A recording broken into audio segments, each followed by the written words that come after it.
John 7:36. Quis est hic sermo quem dixit, quae retis me et non invenietis, et ubi sum ego non potestis venire? What is this word which he has spoken?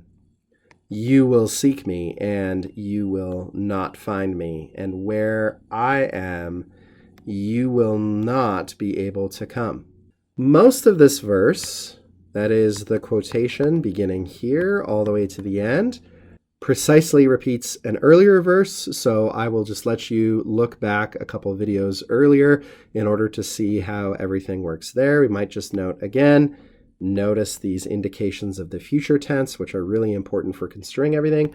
We can just look at sermo with the luxury of not having to focus on anything else and say sermo was a word used by Erasmus later in John 1:1 instead of verbum, as Erasmus sought to correct and update and purify the Latin of the Vulgate as it emerged from late antiquity and from the work of Jerome.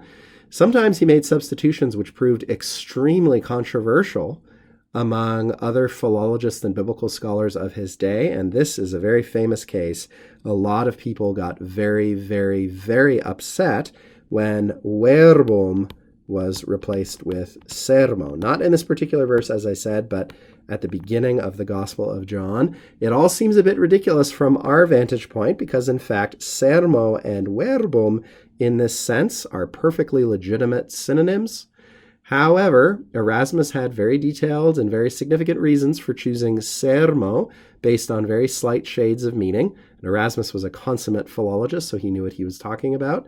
Nevertheless, those who didn't like the change accused him of tampering with Holy Scripture, of disregarding even the role, perhaps, of spiritual inspiration behind the translation of Jerome and those who worked with him on the biblical text, and it was a big deal. So it's hard for me ever to see the word sermo in the context of this gospel without thinking of that controversy.